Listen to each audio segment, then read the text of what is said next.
And we are back. Avatar: The Last Airbender, Season 2, Episode 10, The Library. And boy, are we just cooking through these episodes. But again, as we react every other day, you guys got a brand new episode just waiting for you. So there's a backlog probably waiting for you. And again, speaking of backlog, if you're someone who's tried signing up for my Patreon, because I do have a Patreon, there is like zero content over there. Don't do it. I appreciate the support, but I haven't given you anything worth supporting over there. So don't do that. I gotta spend like a couple days and get caught up, just trying to get everything reloaded up there, so you guys have all the content there. And ideally, it will actually be one day ahead of the YouTube, so that way it's worth your guys' time and effort in taking a look at this. But this episode of Avatar is one of the freakiest episodes of the entire series. I remember this replaying vividly as a kid. I'm excited for you guys to see it. So without any further hoopla, you guys know the usual drill. If you enjoy the video at any point in time, hey, like button. If you love the content, want to get more of it, as we upload every other day a full video with a short in between, consider subscribing. Without further ado, I'm the Sarcastic Geek. Let's get into some Avatar: The Last Airbender. Let's engage.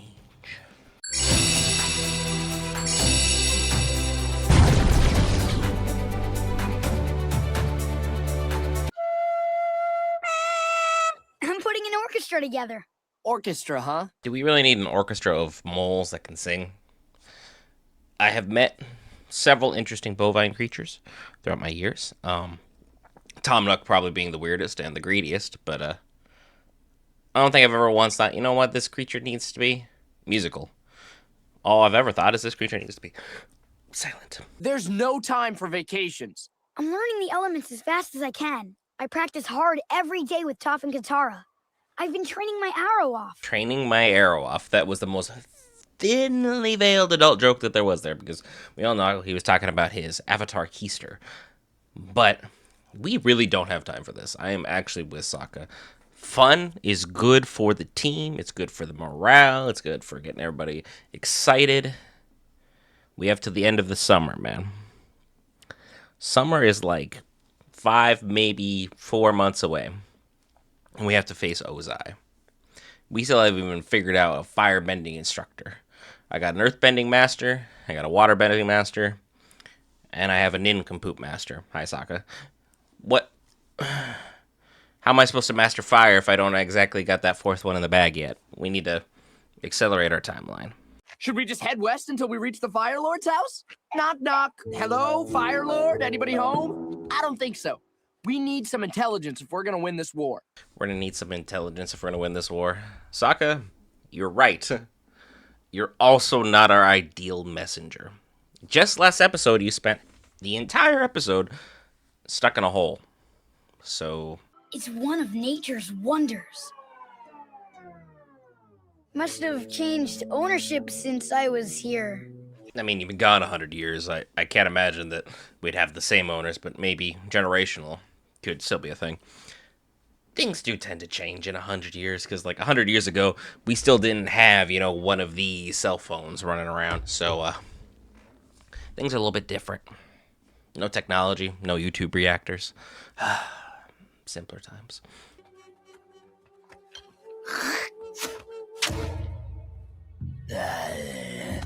I'm beating that guy up. Just so we're all clear. That was unnecessary. It was gross. And it was rude. And I've got a boomerang that would fit the size of that dome.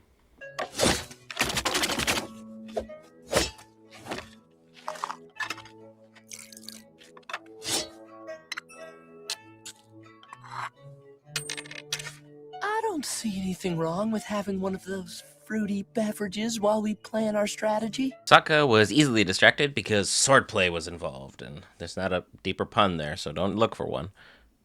But Sokka is so easily distractible. Weapons, refreshment, he's sold. Professor Zay, head of anthropology at Ba Sing Se University. Tell me, which of the air temples do you hail from? The Southern Temple. Oh, splendid!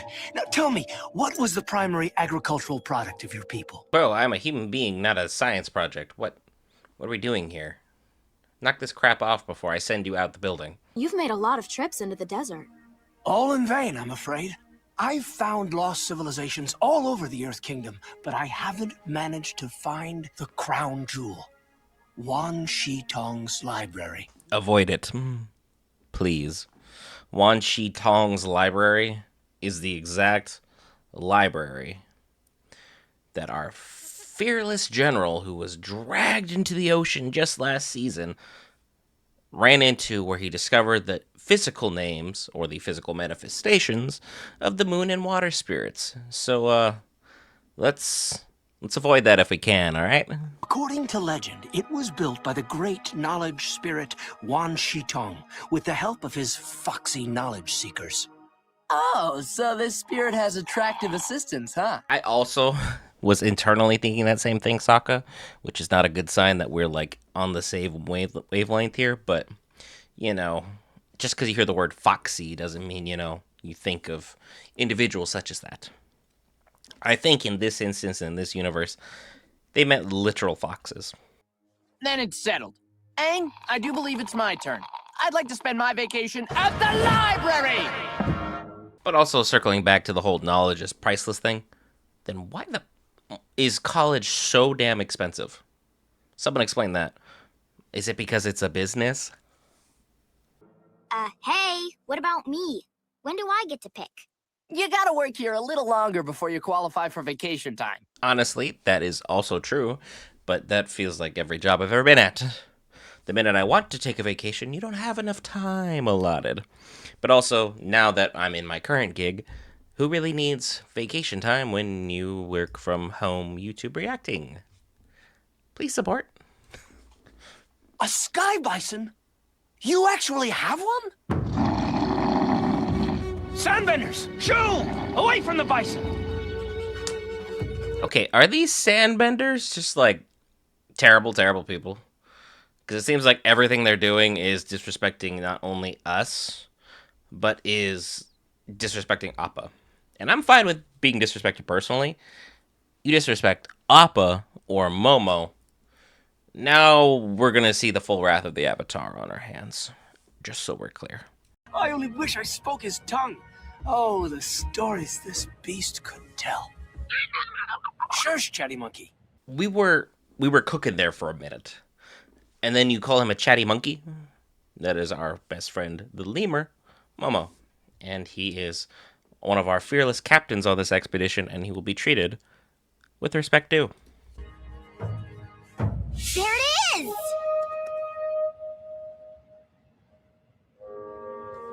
That's what it will sound like when one of you spots it.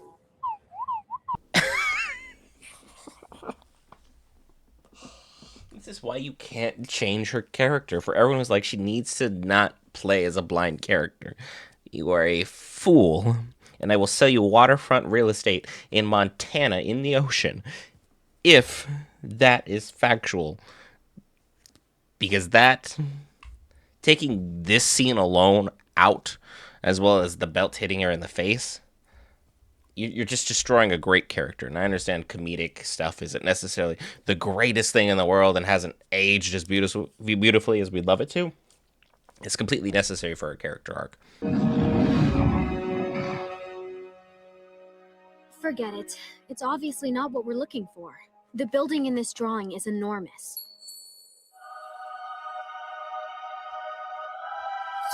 I mean, that's a fox. He said his knowledge seekers were foxy. That's it. We've hit the jackpot.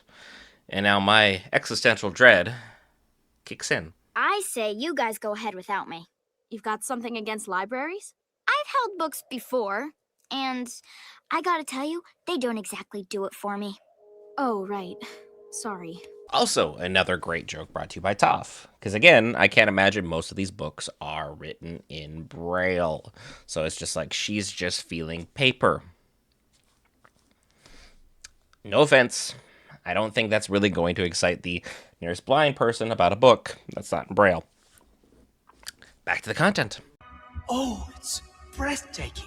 The spirit spared no expense in designing this place. Look at those beautiful buttresses. He said the word but, and because we're kids, it's hilarious. But also because I am a 30-year-old male adult, the word but still does have some meaning hysterically. I'm a simple man. I don't know what to tell you. I said sarcastic geek. I didn't say the intelligent geek. I know you're back there. And I would like to leave now. Talking owls are an absolute nope. And if you live anywhere near Appalachias, don't talk back. It could be one of the last things you do. Some folklore ain't folklore, if you know what I'm saying. What do you have against humans? Humans only bother learning things to get the edge on other humans. Like that firebender who came to this place a few years ago, looking to destroy his enemy. Yep, I don't think he made a great first impression, and now he's kind of doomed all the human race. Oh, love that for us. Love that for us. Thanks, Zhao. Piece of garbage. Now you've doomed it, but again, we were looking for the edge on the Fire Nation, so we were astutely called out, unfortunately. Then why have you come here? Knowledge for knowledge's sake? If you're going to lie to an all-knowing spirit being, you should at least put some effort into it. I'm not lying. I'm here with the Avatar, and he's the bridge between our worlds. He'll vouch for me. Sokka dug himself an actual hole, so good for him for learning how to earthbend, and now forces the Avatar to save his butt. Beautiful. I'll let you peruse my vast collection on one condition. To prove your worth as scholars, you have to contribute some worthwhile knowledge. Please accept this tome as a donation to your library. First edition. Very nice.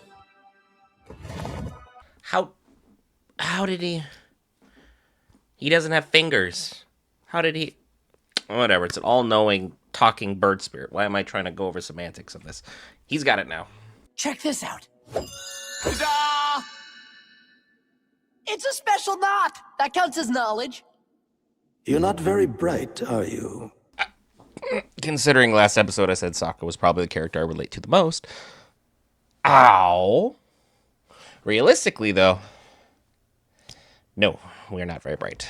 No, we're just trying our best out here, and our best isn't very good. Well, I don't see the way you do. I feel the vibrations in the ground with my feet, but the sand is so loose and shifty, it makes everything look fuzzy. I never actually considered that for Toph when I watched this as a kid, that because the ground is not solid immediately, everything would just kind of appear like those old TVs when it was staticky and you just get nothing but like waves across your screen, or like really, really terrible renderings of like old YouTube videos from like way back in the early 2000s where everything just looks beaten to crap. That's gotta be uncomfortable.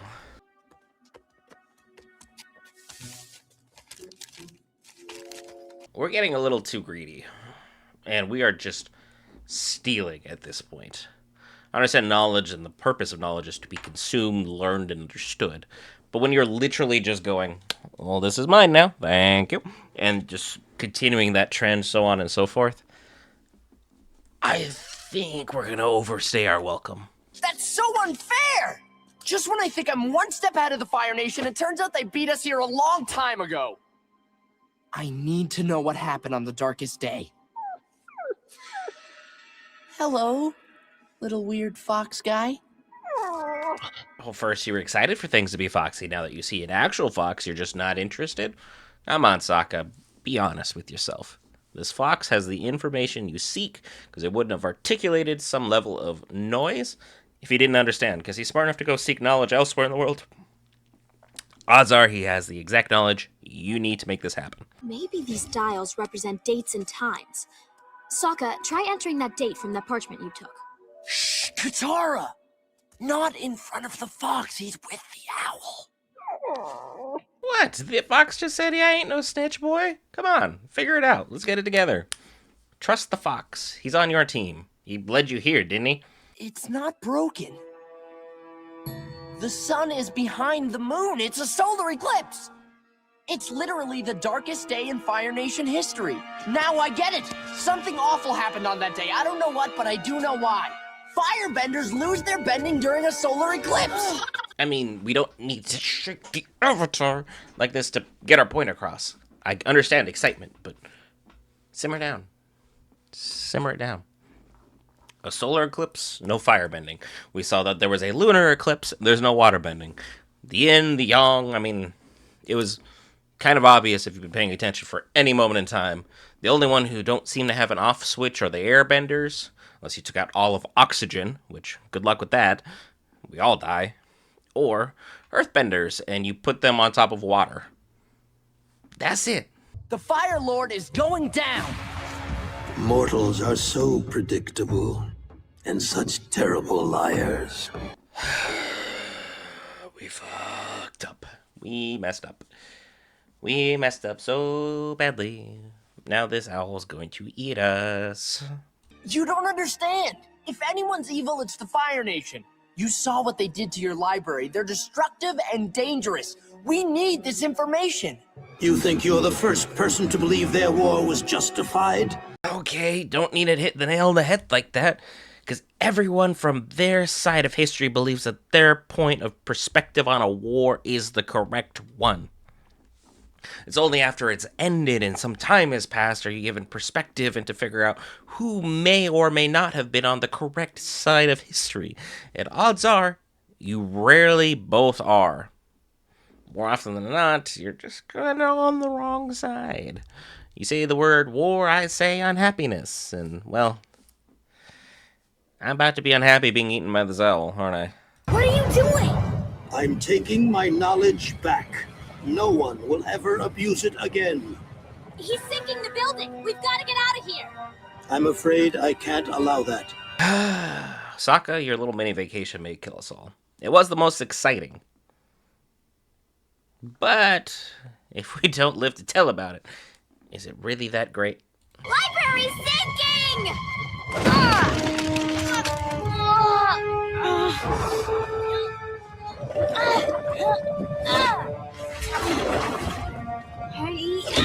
If we didn't bring her, we all would have died.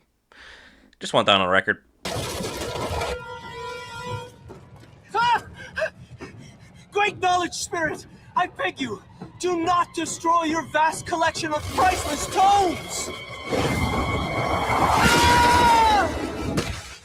There's always one person in every party that thinks they can appease whatever demon or spirit is chasing them. This is one of those horror films where things go horrendously awry. Just imagine you're being chased by Jason right now.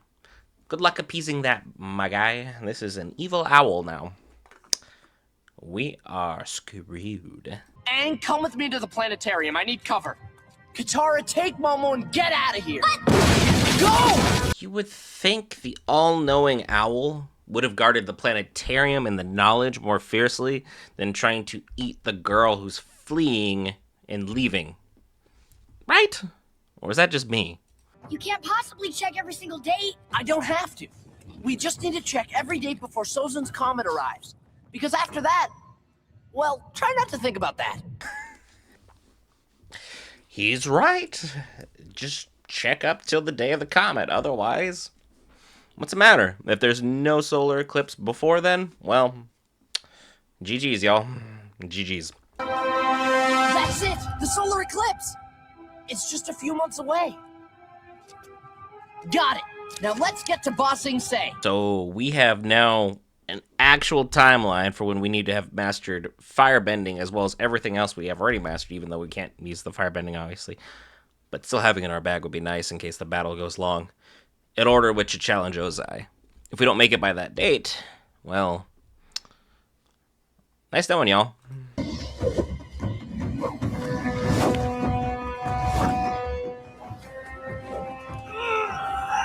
I know not to say don't judge a book by its cover, but these guys were bad from jump.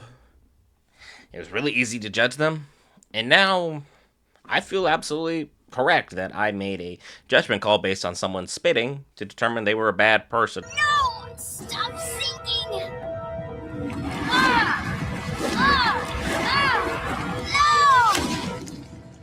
I'm sorry, Appa. Oh, that's so sad. She tried her best, but she literally can't see what she needs to because she's not on solid ground. You did your best, Toph. I don't blame you. It was still going to be a 6v1, but on solid ground, I assure you. Each one of them was getting a rock column right up yonder. Your waterbending won't do you much good here. I've studied northern water style, southern water style, even foggy swamp style.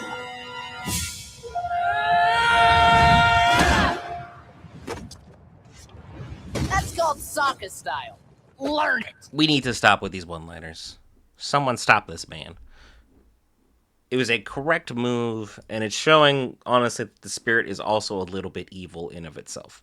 Knowledge is ever hungry, all-consuming, and quite a bit greedy. So the fact that we thought that this was going to go great, and he's calling us terrible, is a bit ironic. But at the end of the day, I do have to be like, yeah, if Zhao was your last library's occupant, kind of makes sense. I could spend an eternity in here. Just go! I was gonna say, that wasn't a knockout blow, so if he wants to stay, deuces. I didn't know you that well, didn't care about you that much anyway. We just need to get out. Toph is doing everything she can to save us right now, and we are kind of butchering it. Where's Appa?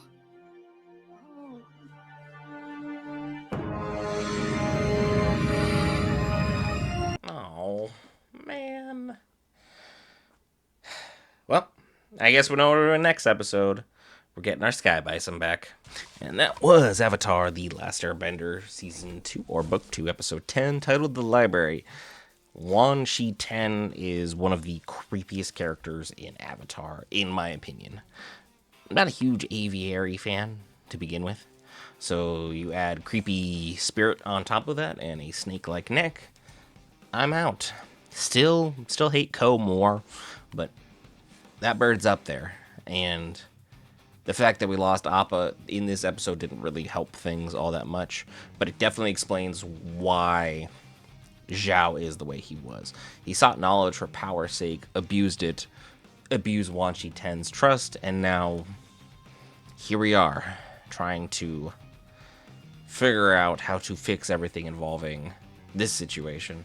As now, next episode, we're tasked with the glorious task of rescuing our one and only and potentially last Sky Bison in this world. So, if you guys want to stick around for that ride, hey, hit that like button as it'll help YouTube suggest the video for you moving forward, as well as consider subscribing. It's much easier finding me that way. I've been the Sarcastic Geek. I'm also on TikTok, where only our shorts will go over there as well. I'll see y'all in the next one.